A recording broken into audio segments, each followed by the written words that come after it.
My grandfather was a thief. He stole my grandmother's name and her identity. He used them to escape a poor, forgotten corner of the rural West, then ran off with another woman. He became a law professor, standing at podiums and lecturing about justice. She became a famous painter, giving interviews about integrity. My grandmother spent her whole life trapped in that same dying farmland. Everyone called her an old maid. She never stopped waiting for him, not even on her deathbed. 50 years later, I clawed my way out of that godforsaken place on the strength of 2 generations. My grandmother and my mother. I made partner at a top law firm. It was graduation season. I sat in the lead interviewer's chair.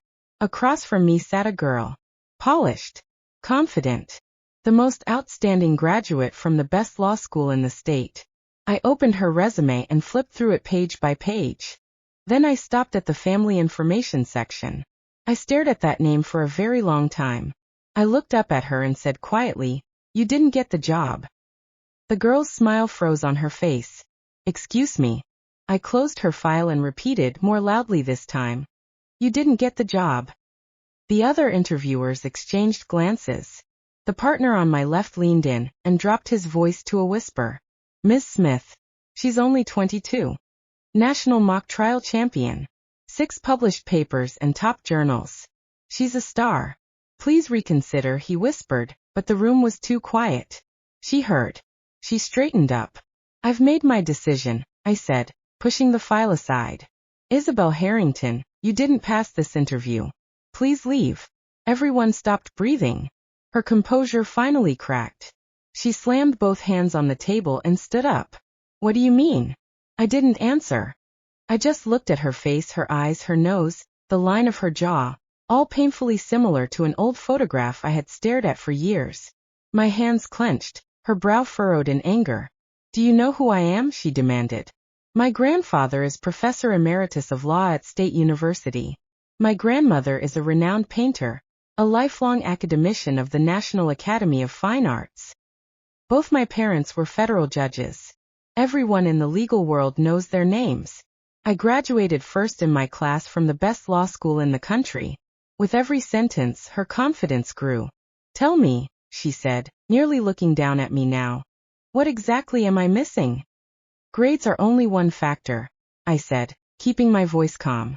"In this profession, I also care about character and a clean disciplinary record. As for your family, they don't give you any extra credit here. Please leave."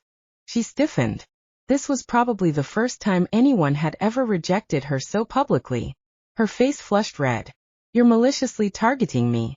She snatched her papers and jabbed a finger at me. "Evelyn Smith, right? Just wait. One word from my grandfather, and you'll never work in this industry again." She stormed out, shooting me a venomous look before slamming the door. "Miss Smith?" The other interviewers started. I raised a hand. "Next candidate." The remaining 3 were excellent. Back in my office, I had just set down their files when the senior partner, David Johnson, burst in. "Evelyn, are you insane?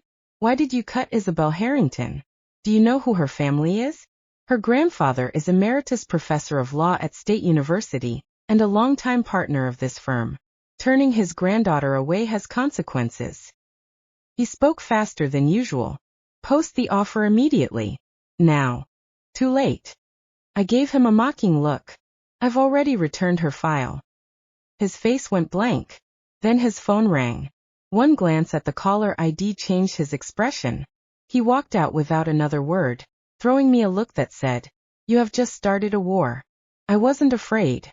I had waited too long for this day. I finished reviewing the other candidates' files. The door opened.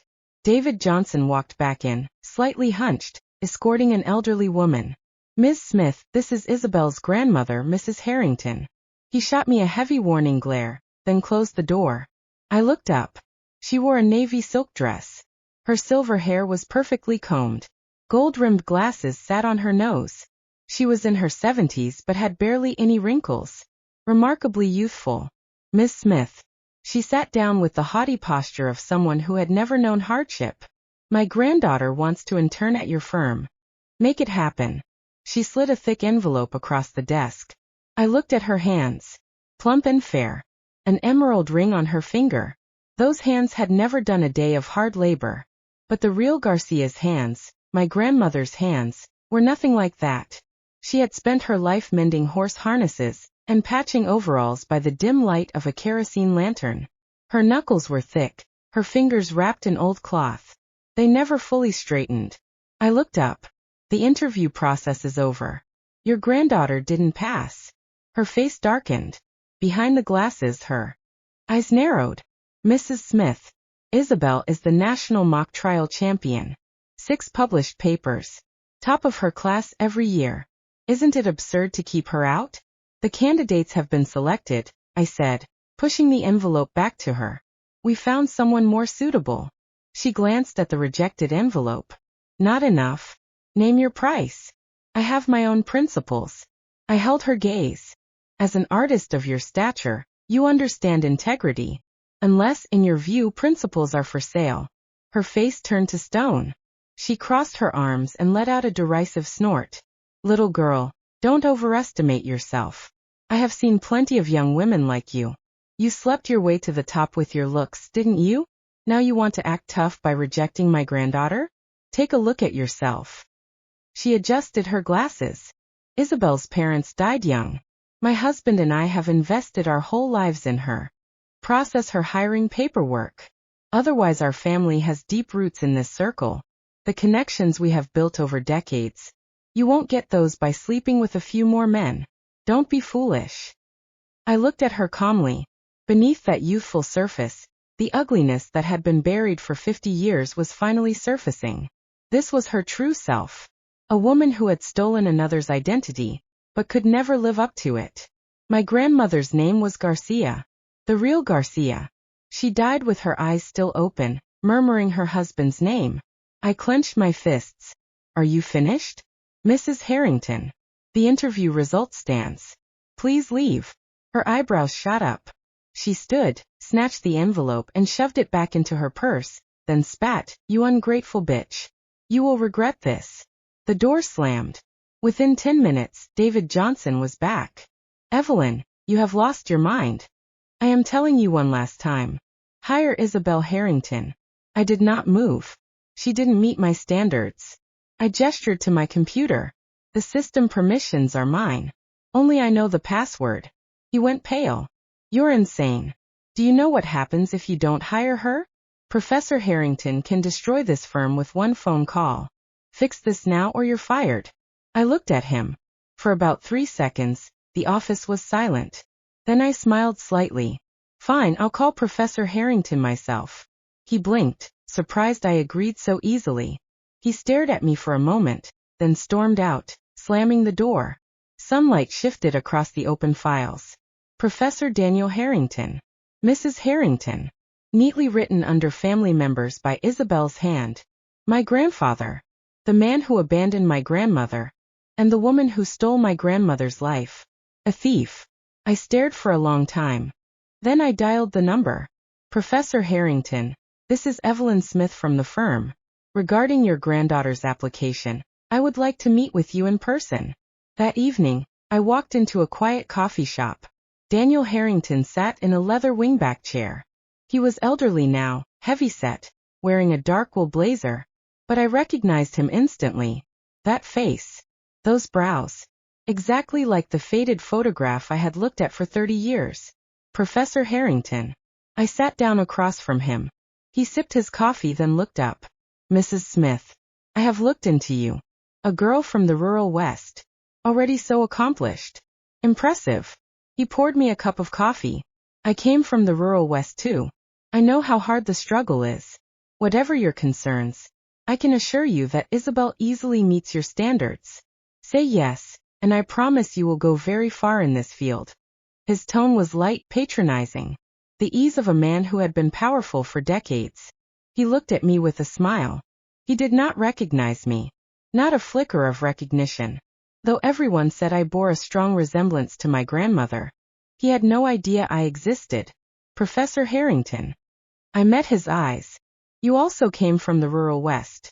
I'm curious. How many people did you trample over on your way up? His smile vanished. The coffee cup clinked sharply against the saucer. What exactly do you want? What did I want? I turned the words over in my mind, and a smile formed on my lips. I wanted to go back 50 years, to the day he left my pregnant grandmother in that farmland. He stole her name and the documents she needed to move to the city, and he left with another woman. My grandmother was branded a whore, trapped in that backcountry for life. My mother was born a bastard. The school would not let her in the classroom because her mother was dirty. She sat outside for 2 years, listening through the wall, until the teacher chased her off. She never went to school. At 13, she started sewing for others. Her fingers bled from the needles and became covered in scars. 2 generations, 2 pairs of ruined hands. They lifted me out of that forgotten farmland, through law school, to this chair. I had been waiting for this moment. I stared at his face. I want justice, Professor Harrington. And I have already sent out the offer list. Isabel is not on it. The coffee shop fell quiet. He looked at me. I looked at him. Across 50 years of rot. He snorted coldly. Little girl, you're ungrateful. I came here to show you respect, but you have chosen the hard way. Don't blame me. He stood, buttoned his jacket, and walked out. I sat there, watching his back disappear. The coffee in front of me had gone cold. That night, the firm's website posted an emergency announcement. Former partner and interviewer Evelyn Smith maliciously interfered with normal hiring, damaging educational fairness. She was terminated. No investigation, no evidence. Just a few lines in my photo. But the comment section exploded. A flood of reactions poured in. She made a partner so young, probably slept her way up. She picked the wrong family to mess with. This is how educational fairness gets destroyed. I read them one by one. Quietly. My phone would not stop ringing. Insults. Messages. 2 from Isabel Harrington. Evelyn, how does it feel to lose everything? Look in the mirror. You're nothing. You can't touch me. Tomorrow the firm is holding a press conference for me. I will walk into this profession in broad daylight. And you? You will never work in this industry again. The glow of the screen lit my face. I stared at those words for a long time. Then I turned the phone over. My mother sat beside me, her back turned. Her shoulders shook. Those hands, sewing for half a lifetime, tugged at her sleeve. Her knuckles were white. Evelyn, her voice cracked. Maybe let it go. I took her hands. These were the hands that had carried me out of the farmland, covered in needle scars, rough as sandpaper. I held them for a long time. Mom, we didn't do anything wrong. They have owed this debt for 50 years. It is time to collect. My mother cried that night. Not loudly. Not dramatically. Just a small, broken sound that seemed to leak out of a wound 50 years old. I sat beside her in silence. Her shoulders shook. Her hands trembled. Those hands. Scarred by needles. Warped by decades of sewing. The hands that had dragged me out of that forgotten farmland. The hands that had built my future stitch by stitch. I took them gently. For a moment, anger flared so violently inside me that I almost couldn't breathe. Daniel Harrington. Even now. Even after all these years. He was still making her cry. The thought filled me with a vicious satisfaction. Because this time I could hurt him back. The realization should have disturbed me.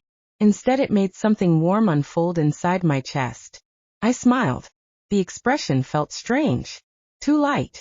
Too pleasant. As if some ugly part of me had been waiting for this moment my entire life. Dawn arrived. My mother eventually fell asleep on the couch. I stood, walked to the closet, and pulled out the box. My grandmother's box. For years I hadn't touched it. Partly because I was afraid. Partly because I knew that once I opened it, there would be no turning back. Now there was nothing left to protect. The firm had fired me. The legal community had already begun sharpening their knives. My reputation was bleeding out in public. Strangely enough, I felt lighter than I had in years. Like someone stepping off a cliff and discovering they enjoyed the fall. I opened the box. Yellowed letters. Certificates. Old photographs. A worn leather notebook. My hands shook. Excitement. Fear. Anticipation. I couldn't tell them apart anymore. I opened the notebook. The handwriting was my grandmother's. March 12, 1976. Daniel said we should leave for the city together. He says there are opportunities there. He says my paintings deserve to be seen. I blinked. Paintings? I turned the page. April 2, 1976. Daniel asked to borrow my portfolio. He says the university admissions office wants samples. I trust him. The smile slowly appeared on my face. Not because it was funny. Because something was beginning to emerge from the darkness. A shape. A truth. A corpse buried 50 years ago. And I could already smell the earth being disturbed. Another page.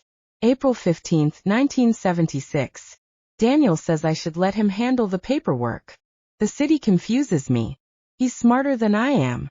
I laughed. A small sound. The notebook nearly slipped from my fingers. Smarter. The word echoed through my mind. How many times had she written things like that? How many times had she convinced herself to trust him? My chest hurt. At the same time, a strange exhilaration surged through me. The truth was finally showing itself. Piece by piece. Like a confession. Like a wound opening. I kept reading. And reading. And reading. Every page felt like a knife. I loved every second of it. I hated myself for loving it. By sunrise my dining room was covered in evidence. Letters. Applications. Sketches. Receipts. Photographs. And then I found it. The acceptance letter. State University School of Fine Arts. Dear Miss Garcia, we are pleased to inform you that you have been accepted with distinction. For a moment I couldn't move. My grandmother. Not the woman calling herself Mrs. Harrington. My grandmother. Maria Garcia. The acceptance date was 2 weeks before Daniel disappeared. I stared at the paper. Then I laughed again. Longer this time. The sound echoed through the empty room. It wasn't happiness. It wasn't grief. It was both. 50 years.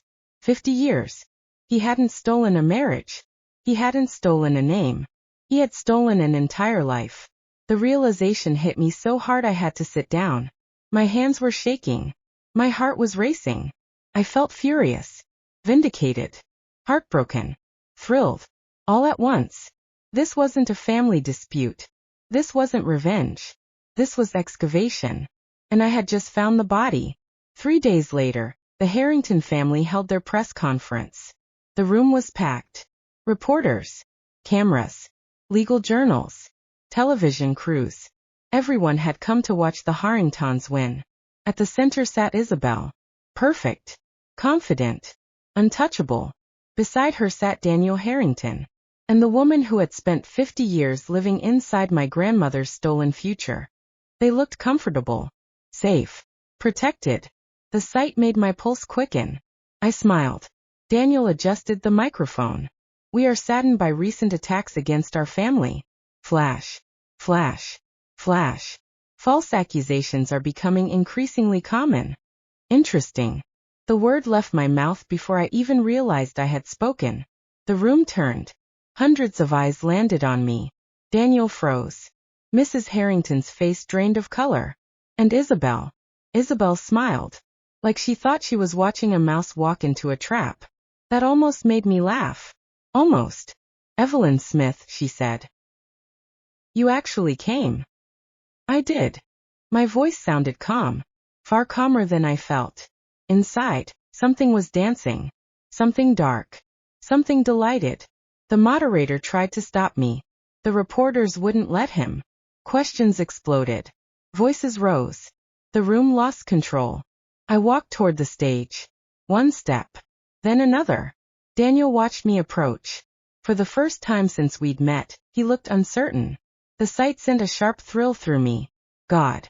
So this was what power felt like. I hated it. I loved it. What exactly are you doing? Daniel asked. I set the box on the table. My grandmother's box. The smile never left my face. I came to return something. I opened it. Then began placing the evidence onto the table. One piece at a time. Marriage certificate. Journal. Photographs. Paintings. Acceptance letter. The atmosphere changed. Slowly. Then all at once. Daniel saw the letter. And I saw him recognize it. That was the best part. Not his fear. Recognition. He remembered. After 50 years. He remembered exactly what he had done. The realization nearly made me dizzy. I held up the acceptance letter. This belongs to Maria Garcia. Silence. Not Isabella Harrington. Silence. Not the woman sitting beside you. A reporter stood. What are you implying? I looked directly into the cameras. My smile widened. Not mockingly. Not kindly. Something in between. Something far uglier. I'm saying the famous painter sitting on this stage built her career on stolen work. The room exploded. Questions erupted. Mrs. Harrington shot to her feet. That's a lie. I lifted another document. Then another. Then another. Each one felt like pulling bricks from a wall. The higher the wall collapsed, the lighter I felt. The lighter I felt, the emptier I became. A strange contradiction. When I could no longer separate. Then I showed them the painting. Signed. Dated. Documented. Maria Garcia.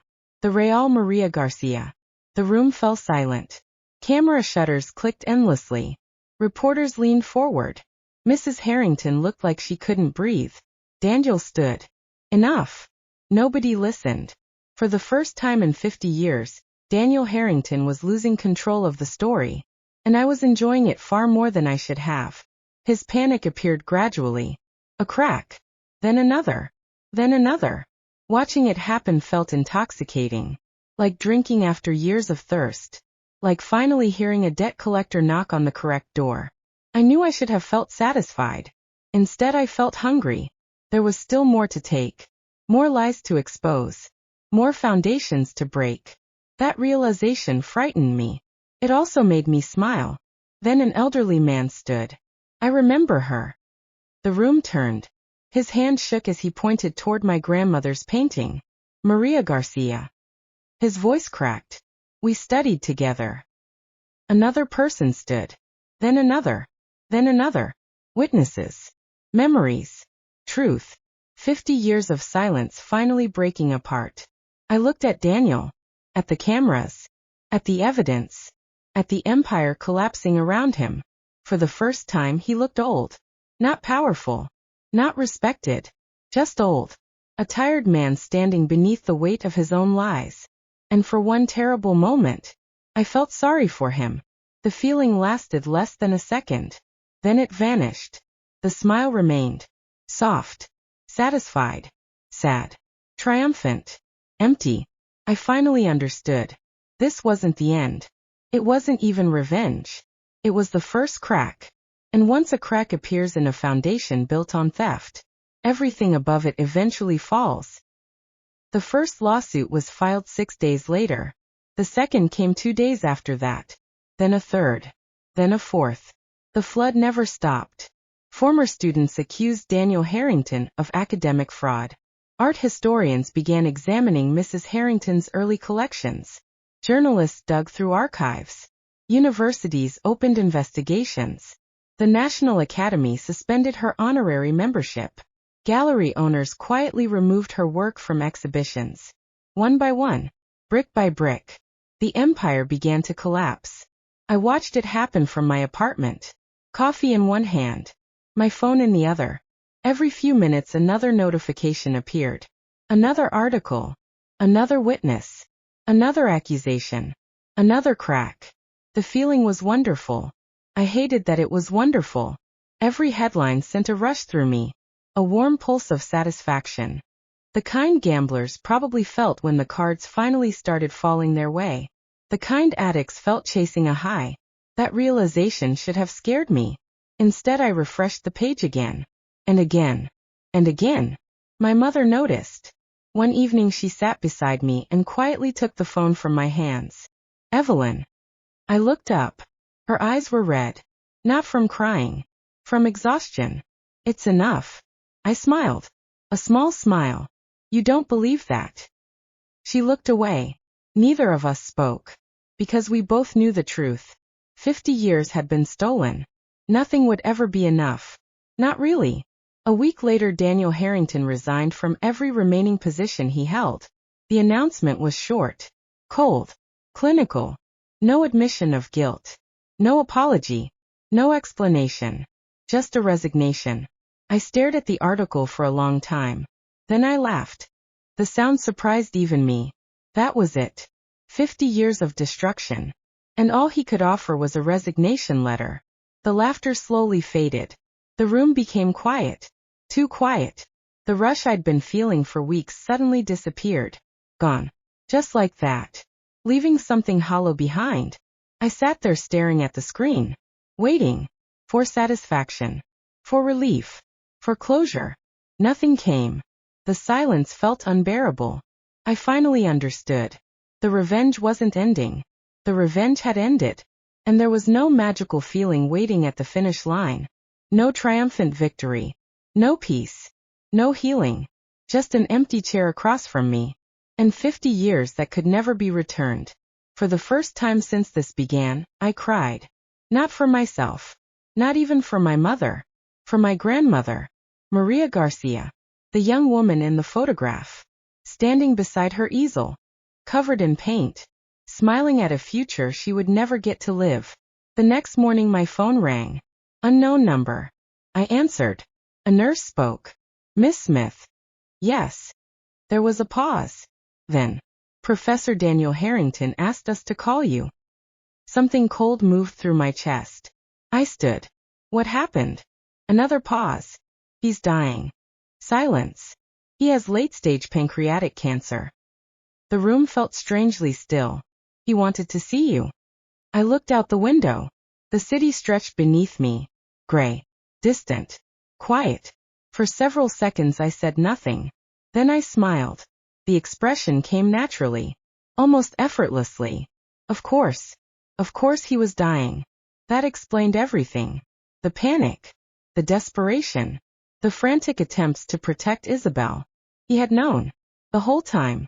The nurse waited. Will you come? I closed my eyes. Part of me wanted to refuse. Part of me wanted to watch him disappear without a word.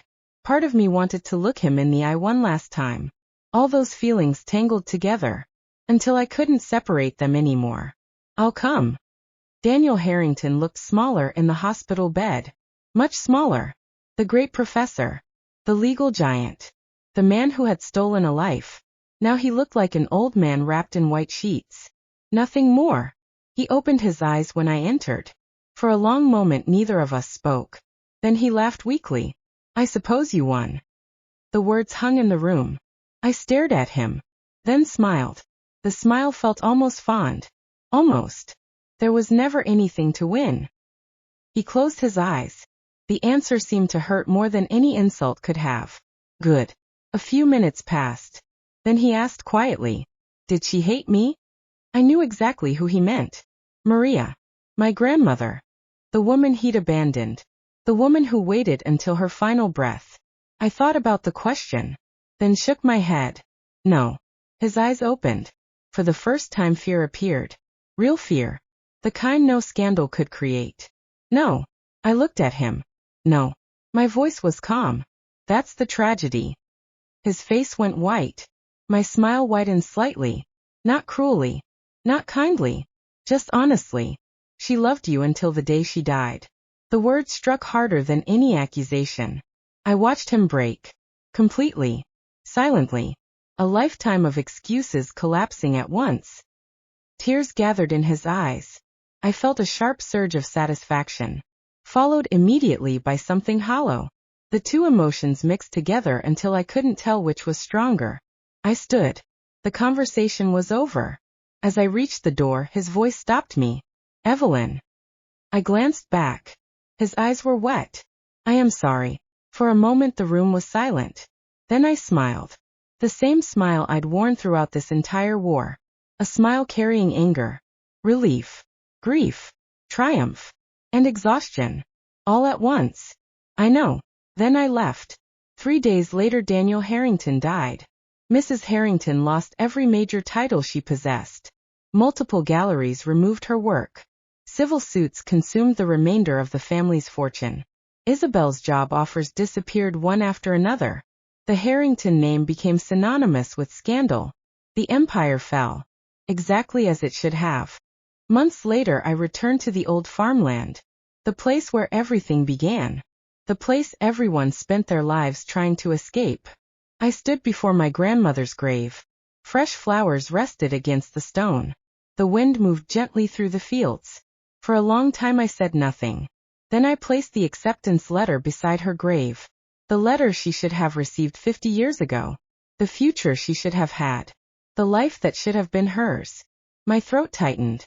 The smile appeared again. Softer this time. Sadder. I got it back. The wind carried the words away. No answer came. None was needed. I stood there until sunset, watching the light fade across the fields. And for the first time in my life, the debt was paid. The hollow feeling remained. Maybe it always would. But beneath it was something else. Something small. Something quiet. Not happiness. Not victory. Just peace. And after 50 years, that was enough.